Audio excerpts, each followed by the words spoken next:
ہمارے معاشرے میں ماہ محرم، صفر، شوال اور ذوالقعدہ میں نکاح کرنے کو معیوب اور غلط سمجھا جاتا ہے، بلکہ ان مہینوں میں نکاح کرنے کو نحوست کا باعث قرار دیا جاتا ہے۔ خاص طور پر ماہ محرم کے تعلق سے یہ نظریہ زیادہ رائج اور عام ہے۔ یہی وجہ ہے کہ نکاح کی تاریخ طے کرنے سے پہلے باقاعدہ ان مہینوں پر نظر رکھی جاتی ہے کہ اگر کہیں ان مہینوں میں نکاح کی تاریخ آ رہی ہو تو بدفعلی اور بدشگونی لیتے ہوئے اسے تبدیل کر دیا جاتا ہے تاکہ نحوست سے حفاظت ہو سکے اور شادی کامیاب رہے۔ مہینوں کے منحوس قرار دینے کے معاملے میں علاقوں اور قوموں کے نظریات بھی مختلف ہیں کہ مختلف قومیں مختلف مہینوں کو منحوس قرار دیتی ہیں۔ خصوصاً بہت سے علاقوں میں یہ افسوسناک صورتحال ماہ محرم سے متعلق بکثرت دیکھنے کو ملتی ہے کہ ماہ محرم کی نحوست سے بچنے کے لیے ماہ ذوالحجہ ہی میں شادی بیاہ منعقد کرانے پر بہت زور دیا جاتا ہے، حتیٰ کہ ذوالحجہ کے آخر میں شادیوں کی بہتات کا یہ عالم ہوتا ہے کہ علاقے بھر میں جگہ جگہ شادی بیاہ کی تقریبات دکھائی دیتی ہیں، اور عموماً اس کی وجہ بھی صرف یہی ہوتی ہے کہ کہیں ماہ محرم نہ آ جائے اور اس کی نحوست ہمارے شادی خانہ آبادی کو متاثر نہ کر دے۔ ایسے بے بنیاد نظریات اور توہمات میں عموماً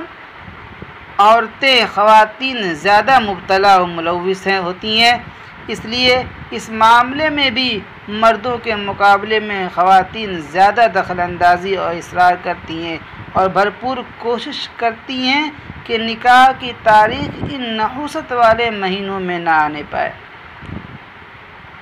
واضح رہنا چاہیے کہ ایسے معاملات میں خواتین کو مکمل اختیار دے دینا عموماً دنیاوی اور اخروی خسارے کا باعث بن جاتا ہے۔ اس لیے ایسے امور میں خواتین کو حکمت و بصیرت سے سمجھانا چاہیے، لیکن اگر وہ سمجھانے کے باوجود بھی نہ سمجھیں اور غیر شرعی باتوں پر اصرار کریں تو ان کی بات ہرگز تسلیم نہ کی جائے، بلکہ شادی دینی تعلیمات کے مطابق ہی سر انجام دی جائے۔ افسوس کہ آج کا مسلمان دین اسلام کی تعلیمات سے کس قدر بے خبر ہے اور کس قدر بے بنیاد نظریات و توہمات کا شکار ہے۔ کاش کہ ہم دین اسلام کی تعلیمات سے آگاہ ہوتے اور اسی کے مطابق زندگی بسر کرتے۔ چنانچہ ماہ محرم میں شادی بیاہ اور خوشی کے تقریبات منعقد نہ کرنے سے متعلق عوام میں کئی بے بنیاد اور غیر شرعی نظریات پائے جاتے ہیں۔ ان میں سے ایک نظریہ یہ ہے کہ چونکہ اس ماہ میں سیدنا حضرت حسین اور ان کی جانثار احباب رضی اللہ عنہم کی شہادت ہوئی ہے، اس لیے یہ غم کا مہینہ ہے اور غم کا تقاضا یہ ہے کہ خوشی نہ منائی جائے، اس لیے اس ماہ محرم میں شادی بیاہ کی تقریبات منعقد نہیں کرنی چاہیے۔ دوسرا نظریہ یہ ہے کہ چونکہ اس ماہ میں سیدنا حضرت حسین اور ان کی جانثار رفقائے کرام رضی اللہ عنہم کی شہادت ہوئی ہے، اس لیے اس میں نحوست آ گئی ہے، اور نحوست سے بچنے کا تقاضا یہی ہے کہ اس ماہ میں شادی بیاہ جیسی خوشی کی تقریبات منعقد ہی نہ کی جائے۔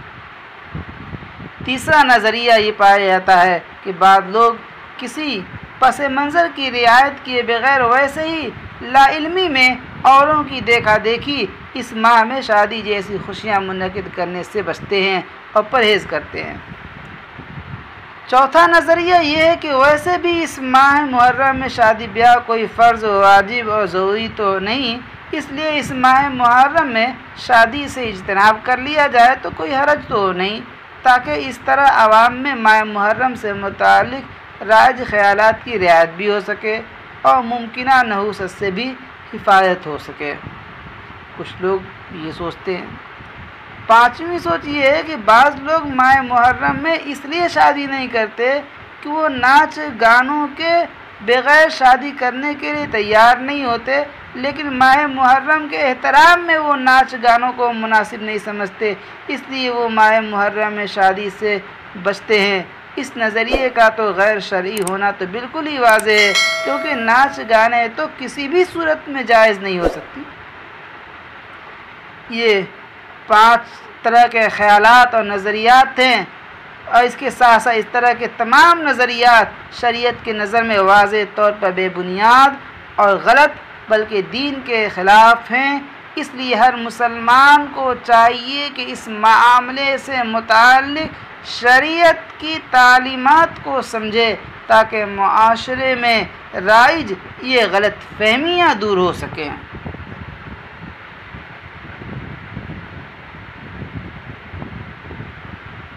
اس لیے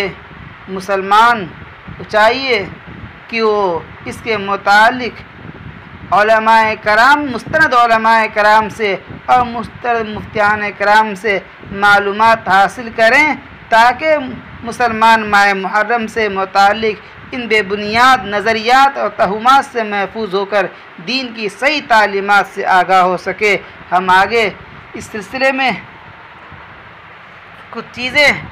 بیان کرنے کی کوشش کریں گے۔ اللہ تبارک و تعالیٰ نے سے دعا کیجیے کہ اللہ تبارک و تعالیٰ ہمیں صحیح دین کی صحیح سمجھ عطا فرمائے اور بات کو سمجھ کر اس پہ عمل کرنے والا بنائے۔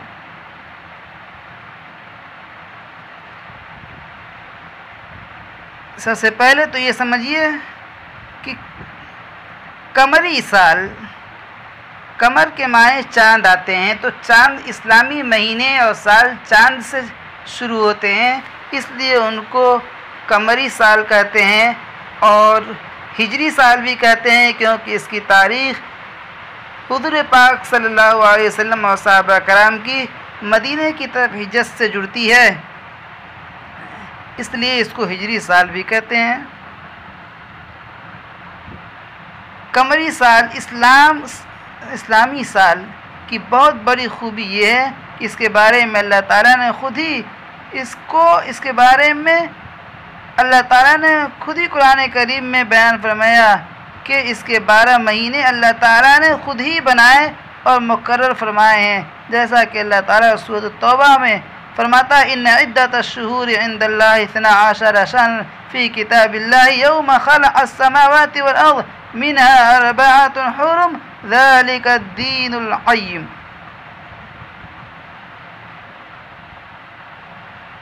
اس لیے اور ان جو 4 مہینے اللہ تبارک و تعالیٰ نے قابل احترام بنائے ہیں، ان مہینوں میں ایک ذوالقعدہ ہے، دوسرے ذوالحجہ ہے، تیسرے محرم ہے اور چوتھا رجب ہے۔ یہاں رک کے سمجھنا چاہیے کہ اسلامی مہینے بھی 12 ہیں اور ان کے نام یہ ہیں: نمبر 1 محرم الحرام، نمبر 2 صفر المظفر،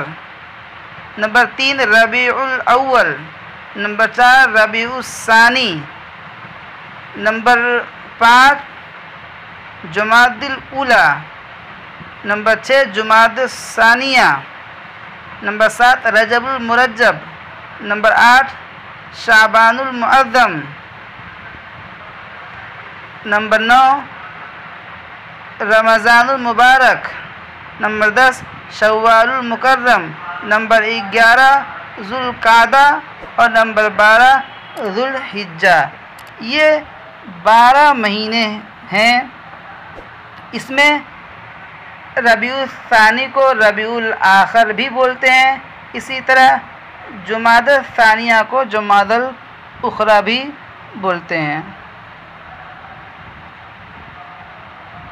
لہذا اس میں سے محرم، ذوالقعدہ، ذوالحجہ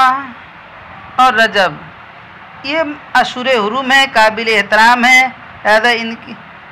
اس کی عظمت اور برکت کا تقاضا تو یہ ہے کہ یہ مہینہ شادی کے لیے نہایت ہی موزوں اور مناسب ہے، تاکہ اس کی برکت سے شادی بھی بابرکت بنے۔ جیسا کہ مختلف مقدس مقامات کی برکتیں ہوتی ہیں، اسی طرح مہینوں اور ایام کی برکتیں بھی ہوتی ہیں،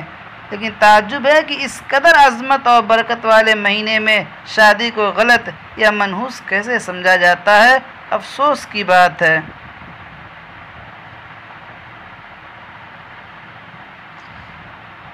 اور جب یہ بات سامنے آ گئی کہ یہ قمری اسلامی سال اللہ تعالیٰ ہی کا ہے اور اللہ ہی نے اسے بنایا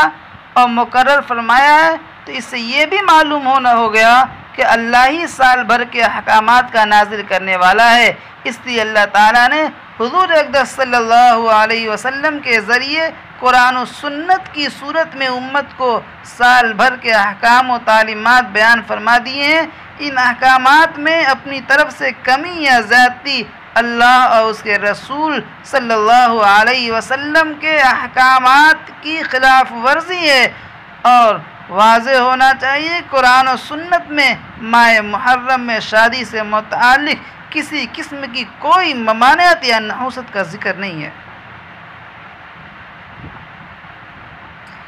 کسی مہینے میں شادی جائز ہے اور کس میں ناجائز، یہ طے کرنے کا اختیار اللہ ہی کے پاس ہے کہ وہی حقیقی حاکم ہے۔ اس لیے بندوں کے پاس یہ اختیار نہیں ہے کہ وہ دین میں اپنی طرف سے اضافہ کرتے ہوئے کسی مہینے میں شادی کو معیوب یا منحوس قرار دیں۔ اس لیے اس معاملے میں بھی شریعت ہی کی پیروی کی جائے گی کہ جب اللہ اور اس کے رسول صلی اللہ علیہ وسلم نے ماہ محرم میں شادی کو منحوس یا ممنوع قرار نہیں دیا، تو اس کے علاوہ کسی کے پاس بھی یہ اختیار نہیں کہ وہ کسی معتبر شرعی دلیل کے بغیر اس کو منحوس قرار دے۔ جب اللہ تعالیٰ نے حضور اقدس صلی اللہ علیہ وسلم کے ذریعے قرآن و سنت کی صورت میں امت کو سال بھر کے احکامات و تعلیمات بیان فرما دیے ہیں، تو ان تعلیمات کی روح سے سال کے کسی بھی مہینے اور کسی بھی تاریخ کو شادی کی ممانعت نہیں، بلکہ ہر مہینے میں شادی کرنا جائز ہے۔ اس لیے کسی مہینے میں شادی بیاہ کو غلط، منحوس یا معیوب سمجھنا دین میں اپنی طرف سے زیادتی کے زمرے میں آتا ہے، جو کہ قرآن و سنت کی روح سے سنگین جرم ہے، اور دین میں کیونکہ یہ دین میں اپنی طرف سے اضافہ کرنا ہے۔ ساتھ میں یہ بھی واضح ہو کہ کسی مہینے میں شادی بیاہ کو غلط، منحوس یا معیوب سمجھنا ایک حکم شرعی کے زمرے میں آتا ہے، اور حکم شرعی کے لیے کوئی معتبر شرعی دلیل کی ضرورت ہوتی ہے،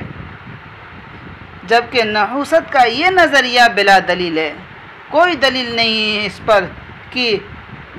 یہ اشہر حرم اور خاص طور پر محرم نحوست کا مہینہ ہے، جس کا قرآن و سنت اور شرعی دلالت سے کوئی ثبوت نہیں۔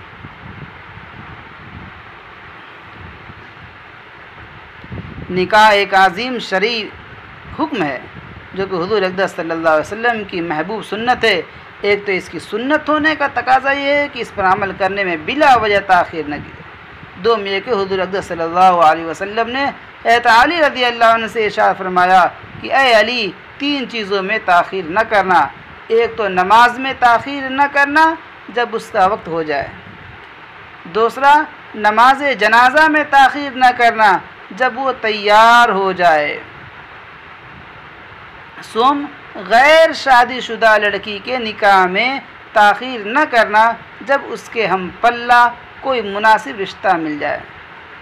جیسا کہ مستدرک کے حاکم میں روایت ہے کہ ثلاث یا علی لا تؤخرهن الصلاة اذا آتت والجنازة اذا حضرت والأيم اذا وجدت کفوا۔ اس لیے جب نکاح تیار ہو تو پھر نحوست کے اس بے بنیاد نظریے کو مد نظر رکھتے ہوئے ان مہینوں کی وجہ سے اس میں تاخیر کرنا نہایت ہی ناپسندیدہ عمل ہے جس سے اجتناب کرنا چاہیے۔ یہ کچھ تمہیدی باتیں تھیں اور اصولی باتیں تھیں ماہ محرم سے متعلق جو آپ کے سامنے پیش کیا ہوں، اور اس کے ساتھ ساتھ یہ بھی سمجھ لیجیے کہ چونکہ بہت سے لوگ ماہ محرم میں شادی بیاہ کو منحوس قرار دیتے ہوئے اس میں نکاح سے پرہیز کرتے ہیں، نکاح کرنے سے، شادی بیاہ کرنے سے پرہیز کرتے ہیں، بچتے ہیں، دور بھاگتے ہیں۔ اس لیے یہ یاد رہے کہ اسلام میں کسی دن، کسی مہینے، کسی سال یا کسی چیز کی نحوست کا کوئی تصور ہی نہیں ہے، کوئی گوشائی نہیں ہے اس لیے نحوست کا یہ نظریہ ہی بے بنیاد ہے، کیونکہ کسی مہینے کو نحوست والا قرار دینے کے لیے کم از کم اتنا تو ضروری ہے کہ اسلام میں کسی مہینے کی نحوست کا کوئی تصور تو ہو۔ تو جب کسی مہینے کی نحوست کا کوئی تصور ہی اسلام میں نہیں، تو اس سے خود بخود کسی مہینے کی نحوست سے متعلق تمام نظریات کی تردید ہو جاتی ہے، کاٹن ہو جاتا ہے۔ البتہ یہ یاد رکھیں کہ نحوست صرف اور صرف گناہ میں ہے، نحوست اگر ہے تو صرف اور صرف گناہ میں ہے۔ ساری نحوستیں اللہ کی نافرمانی کے نتیجے میں پیدا ہوتی ہیں۔ افسوس کہ آج کا مسلمان دنوں اور مہینوں کو نحوست زدہ قرار دے کر ان میں شادی سے تو گریز کر لیتا ہے، لیکن شادیوں میں اللہ کی نافرمانیاں نہیں چھوڑتا، جو کہ نحوست کی اصل وجہ ہے۔ شادی بیاہ میں ناچ گانے، مخلوط تقریبات، عورتوں اور مردوں کا ایک ساتھ شرکت اور ہندوانہ رسومات سمیت بہت سی اللہ کی نافرمانیاں عام ہو چکی ہیں۔ یہ اصل سبب ہے نحوست کا۔ شیطان نے نحوست کے حقیقی اسباب اور وجوہات ہماری نگاہوں سے پوشیدہ کر لی ہیں، جن میں ہم مبتلا ہیں، اور اللہ کو ناراض کر کے شادی خانہ آبادی کے بجائے شادی خانہ بربادی کا سامان مہیا کیے جاتے ہیں۔ شیطان نے ہماری نافرمانیوں کو کس قدر مزین کر کے پیش کیا ہے، کس قدر شیطان نے گناہوں کی سنگینی دلوں سے مٹا دی ہے۔ اللہ کی نافرمانی کس قدر ہلکی چیز تصور کی جاتی ہے۔ اس لیے شادیوں میں نحوست سے بچنا ہو اور شادی کو کامیاب بنانا ہو تو اللہ کی نافرمانی سے بچیں اور شادی سنت کے مطابق کیجیے۔ اللہ کے نبی صلی اللہ علیہ وسلم سے محرم میں شادی کرنا ثابت ہے۔ اللہ کے نبی نے اپنی شادی بھی محرم میں کی ہے، اور اپنی کچھ بیٹیوں کی بھی شادی ماہ محرم میں کی ہے۔ حضرت عائشہ کی شادی، حضرت عائشہ سے بھی شادی محرم میں کی۔ بہت سے لوگ حضرت حسین اور ان کے دیگر جانثار احباب رضی اللہ عنہم کی شہادت کی وجہ سے اس مہینے کو غم کا مہینہ سمجھتے ہیں، جس کی وجہ سے وہ اس مہینے میں شادی بیاہ بھی نہیں کرتے، مکان کی تعمیر بھی نہیں کرتے، خوشی کی کوئی بھی تقریب منعقد نہیں کرتے، جائز زیب و زینت اختیار نہیں کرتے، نئے کپڑے نہیں خریدتے اور نہ ہی پہنتے ہیں، عورتیں مہندی نہیں لگاتی۔ اسی طرح بعض لوگ غم کی وجہ سے اس مہینے میں سادہ لباس پہنتے ہیں، سوگ مناتے ہیں۔ یہ تمام باتیں غیر شرعی ہیں، غیر اسلامی ہیں۔ ماہ محرم کو غم کا مہینہ قرار دینا اور اس کی بنا پر غم منانا ہرگز درست نہیں بلکہ ناجائز ہے۔ اس کی کئی وجوہات ہیں۔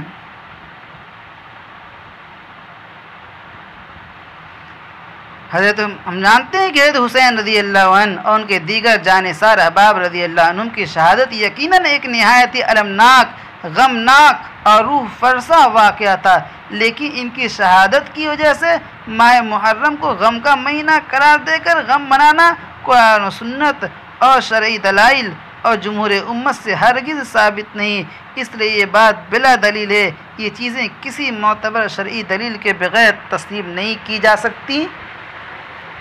اس سے بچنا چاہیے، بلکہ محرم تو مبارک مہینہ ہے، برکت والا مہینہ ہے۔ محرم الحرام کو محرم الحرام اسی لیے کہتے ہیں کہ ایسا مہینہ جو قابل عظمت اور قابل احترام ہے، اس کا احترام کیا جائے۔ تو جو قابل احترام ہو اس میں نحوست کیسے آ سکتی ہے؟ یہ سوچنے کی بات ہے۔ اگر حضرت حسین اور ان کے دیگر جانثار احباب رضی اللہ عنہم کی مظلومانہ شہادت کی وجہ سے کسی مہینے کو غمزدہ قرار دینا درست مان لیا جائے تو پھر اسلامی تاریخ ایسی ہی ارمناک سانحات سے بھری پڑی ہے کہ سال کے 12 مہینوں میں بڑے بڑے جلیل القدر صحابہ کرام رضی اللہ عنہم کی ارمناک شہادتیں ہوئی ہیں، جیسا کہ حضرت حمزہ رضی اللہ عنہ، حضرت صہیب، حضرت عمر، حضرت عثمان، حضرت علی اور دیگر بہت سے حضرات صحابہ کرام رضی اللہ عنہم اجمعین کی دردناک شہادتیں امت کی تاریخ کا حصہ ہیں۔ تو پھر ان کی شہادتوں کی وجہ سے تو سال بھر کو غم والا قرار دے دینا چاہیے۔ ظاہر ہے کہ اسے کون تسلیم کر سکتا ہے، بلکہ سرکار دو عالم رحمت کائنات حضور صلی اللہ علیہ وسلم کے وصال کے واقعے کو کے مقابلے میں امت کے لیے کون سا سانحہ بڑا ہو سکتا ہے؟ سب سے بڑا سانحہ اور سب سے تکلیف دہ اور علم رساں تو حضور پاک رحمت عالم رحمت کائنات صلی اللہ علیہ وسلم کا رخصت دنیا سے پردہ فرما جانے کا دن تھا۔ اس سے بڑی مصیبت مسلمانوں کے لیے انسانیت کے لیے کیا تھی؟ لیکن اس کی وجہ سے بھی ربیع الاول کو غم والا مہینہ قرار دے کر سوگ کے احکام جاری کرنا کہیں سے ثابت نہیں ہے، نہ منع تھا۔ البتہ کسی شخص کی وفات پر اس کے عزیز و اقارب کے لیے سوگ منانے کا حکم یہ ہے کہ سوگ 3 دن تک ہونا چاہیے۔ 3 دن کے بعد بھی سوگ منانا دین کا تقاضا نہیں، اس لیے 3 دن کے بعد سوگ منانا شریعت کے خلاف ہے۔ البتہ جس عورت کا شوہر فوت ہو جائے اور وہ حاملہ ہو، پریگننٹ ہو، تو اس کا سوگ 4 ماہ 10 دن تک ہے۔ پریگننٹ نہ ہو، اگر وہ عورت پریگننٹ نہ ہو تو اس کا سوگ 4 ماہ 10 دن تک ہے، لیکن اگر وہ پریگننٹ ہے عورت تو پھر اس کا سوگ بچے کی پیدائش تک ہے۔ بچہ کی پیدائش ہو جائے، ڈلیوری ہو جائے، اس کی سوگ کی مدت اور عدت سب ختم۔ اسی طرح بعض مطلقہ عورتوں کے لیے بھی سوگ کا حکم ہے، جس کی تفصیل کا یہ موقع نہیں ہے۔ خلاصہ یہ نکلا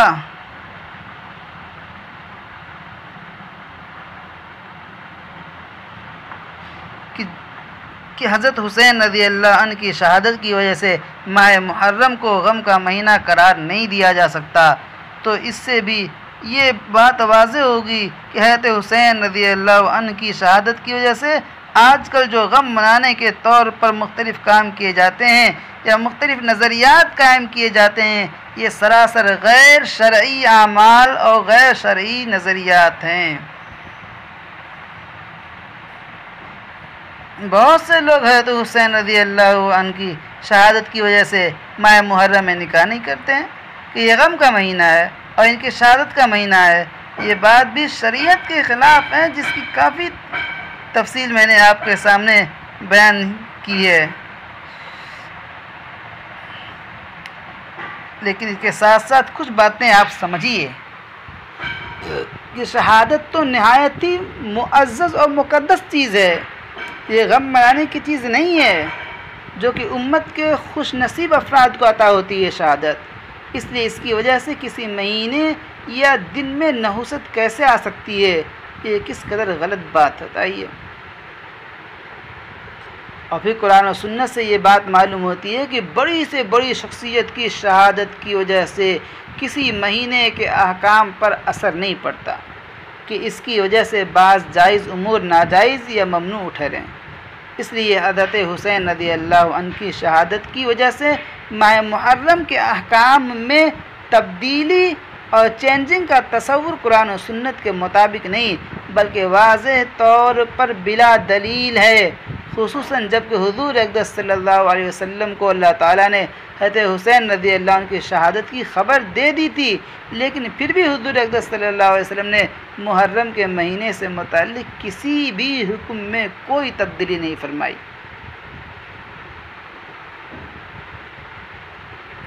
اس طرح اور شروع میں ہم نے بتایا تھا کہ ماہ محرم سے متعلق 4-5 بنیادی نظریات ہیں جن کا میں نے ذکر کیا تھا، جن میں سے چوتھا نظریہ یہ تھا کہ کہ ویسے بھی اس ماہ محرم میں شادی بیاہ کوئی فرض و واجب اور ضروری تو نہیں، اس لیے اس ماہ محرم میں شادی سے اجتناب کر لیا جائے، پرہیز کر لیا جائے، بعض لوگ یہ سمجھتے ہیں، تو کوئی حرج تو نہیں ہو، تاکہ اس طرح عوام میں ماہ محرم سے متعلق رائج خیالات کی رعایت بھی ہو سکے اور ممکنہ نحوست سے بھی حفاظت ہو سکے۔ یہ بات بھی غیر شرعی ہے، جس کی وجوہات کئی ہیں۔ سب سے پہلے یہ کہ نظریاتی اور عملی طور پر دین اسلام کی مکمل پیروی واجب ہے، اور کامل اتباع کا تقاضا یہ ہے کہ اسلامی تعلیمات پر مکمل عمل پیرا ہوتے ہوئے ان تمام نظریات و اعمال سے براءت کا اعلان کیا جائے جو اسلامی تعلیمات سے متصادم ہیں اور ٹکراتی ہوں اور ان کے خلاف ہوں، یا دینی تعلیمات کے ساتھ ساتھ غیر شرعی امور کی کسی بھی درجے میں رعایت اللہ کے ہرگز قبول نہیں۔ اللہ تعالیٰ فرما رہے ہیں یا ایھا الذین آمنوا ادخلوا فی السلم کافۃ ولا تتبعوا خطوات الشیطان انہ لکم عدو مبین، کہ اے ایمان والو اسلام میں پورے کے پورے داخل ہو جاؤ اور شیطان کے نقش قدم پر نہ چلو، یقین جانو کہ وہ تمہارا کھلا دشمن ہے۔ اگر اس آیت کے شان نزول اور پس منظر پر بھی غور کر لیا جائے تو مزید بات واضح ہو گئی کہ حضرت عبداللہ ابن سلام رضی اللہ عنہ علماء یہود میں سے تھے۔ اسلام قبول کرنے کے بعد انہوں نے سوچا کہ یہودی مذہب میں ہفتے کی تعظیم ضروری ہے، سنیچر کے دن کی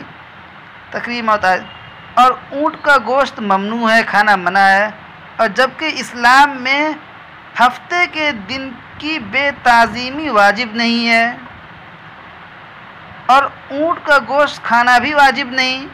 جائز ہے، آپ چاہے کھائیں نہ کھائیں، واجب تو نہیں ہے کہ نہیں کھانا ضروری ہے۔ تو اگر میں ہفتے کے دن یعنی سنیچر کے دن کی تعظیم کر لیا کروں اور اونٹ کا گوشت کھانا چھوڑ دوں تو دین محمدی کے ساتھ ساتھ یہودی مذہب پر بھی عمل ہو جائے گا۔ تو اس پر اللہ تعالیٰ نے یہ آیت نازل فرمائی جس میں فرمایا کہ اے ایمان والو اسلام میں پورے کے پورے داخل ہو جاؤ اور شیطان کے نقش قدم پر نہ چلو، یقین جانو کہ وہ تمہارا کھلا دشمن ہے، جس سے حضرت عبداللہ ابن سلام کے اس خیال کی تردید فرمائی اور یہ واضح فرما دیا کہ دین اسلام کی مکمل پیروی واجب ہے۔ اس کے ساتھ ساتھ ان تمام نظریات و اعمال سے بالکلیہ براءت ضروری ہے جو کسی بھی درجے میں اسلامی تعلیم سے ٹکراتی ہوں اور ان کے خلاف ہوں۔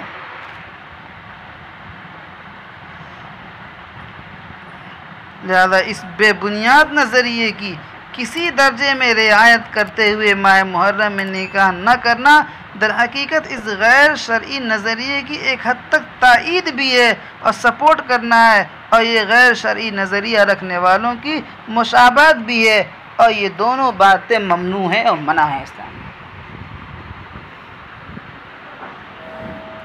جب معاشرے میں ایسے غیر شرعی نظریات رائج ہوں تو ایسے میں ان کی عملی تردید بھی کرنی چاہیے عملی طور پر، تاکہ ان کا خاتمہ ہو سکے، ان برائیوں کا خاتمہ ہو سکے۔ اس میں اجر و ثواب بھی ہے، اس لیے اس نظریے سے اس ماہ محرم میں شادی کی جائے کہ اس سے معاشرے میں رائج غیر شرعی نظریے کی تردید ہو سکے گی، تو انشاءاللہ باعث سے اجر و ثواب ہوگا۔ اسی طرح ماہ محرم سے متعلق جو چند بے بنیاد باتیں ہیں جو لوگوں میں رائج ہیں، ان میں سے بات تو یہ ہے کہ بعض لوگ ماہ محرم خصوصاً عاشورہ کے دن کاروبار کرنے کو اچھا نہیں سمجھتے، بعض لوگ ماہ محرم میں گوشت کھانے کو اچھا نہیں سمجھتے، بعض لوگ ماہ محرم میں میاں بیوی کی ہم بستری کو اچھا نہیں سمجھتے، بعض لوگ ماہ محرم میں کاروبار شروع کرنے کو اچھا نہیں سمجھتے، بعض لوگ ماہ محرم میں گھر کی تعمیر کو اچھا نہیں سمجھتے، بعض لوگ ماہ محرم میں سفر کرنے کو اچھا نہیں سمجھتے، بعض لوگ ماہ محرم میں عمدہ یا نیا لباس پہننے کو اچھا نہیں سمجھتے، بعض لوگ ماہ محرم میں جائز زیب و زینت کو اچھا نہیں سمجھتے، بعض لوگ ماہ محرم میں خوش رہنے کو اچھا نہیں سمجھتے، بعض لوگ ماہ محرم میں خوشی کی کوئی تقریب منعقد کرنے کو اچھا نہیں سمجھتے، اور بعض لوگ ماہ محرم میں آنکھوں میں سرما یا بالوں میں تیل لگانے کو اچھا نہیں سمجھتے، اور بعض خواتین ماہ محرم میں مہندی لگانے کو اچھا نہیں سمجھتی۔ اس طرح کی بہت سی باتیں لوگوں میں رائج ہیں، حالانکہ ان کی کوئی ممانعت یا کراہت قرآن و سنت سے ثابت نہیں۔ اس لیے حضرت حسین رضی اللہ عنہ کی شہادت کے غم کا نظریہ رکھتے ہوئے یا نحوست کا یا کوئی اور غیر شرعی نظریہ رکھتے ہوئے ان سے بچنا اور ان سے اجتناب کرنا غیر شرعی نظریہ ہے، لہذا ان چیزوں میں سدھار ہونی چاہیے، ان عقیدوں میں سدھار ہونا چاہیے، اور یہ سب بے بنیاد عوام میں رائج اور معاشرے میں رائج باتیں جو اسلام کے خلاف ہیں۔ اس لیے ان ساری چیزوں کا جو سبب ہے کہ اس ماہ محرم کو منحوس سمجھا جاتا ہے، اس کو ہم نے بتایا کہ یہ منحوس مہینہ نہیں ہے، کہ یہ قابل احترام مہینہ ہے، عظمت و احترام والا مہینہ ہے۔ اس کو حدیث میں اللہ کے نبی نے اللہ کا مہینہ فرمایا ہے محرم کو، کہ اللہ کا مہینہ ہے، لہذا اس میں تو یہ سارے کام جو نہیں کیا ہے تو ان کو بطور خصوصی طور پر کہنا چاہیے کہ اس سے برکت ہوگی۔ تو خلاصہ یہ ہوا کہ شرعی اعتبار سے شادی سال بھر میں کسی بھی روز منع نہیں، بلکہ جب بھی کرنی ہو اس کے لیے سال کے تمام ایام میں سے کسی بھی دن کا انتخاب کیا جا سکتا ہے۔ اس لیے جو لوگ محرم، صفر، شوال یا کسی بھی مہینے میں شادی بیاہ کو غلط اور منحوس سمجھتے ہیں، ان کی یہ سوچ بے بنیاد ہے، کیونکہ قرآن و سنت سے اس بات کا کوئی ثبوت نہیں۔ ایسا نظریہ رکھنا دین کے سراسر خلاف ہے۔ اللہ تعالی ہم سب کو صحیح سمجھ عطا فرمائے اور اس مضمون کو سمجھ کر عمل کرنے کی توفیق عطا فرمائے۔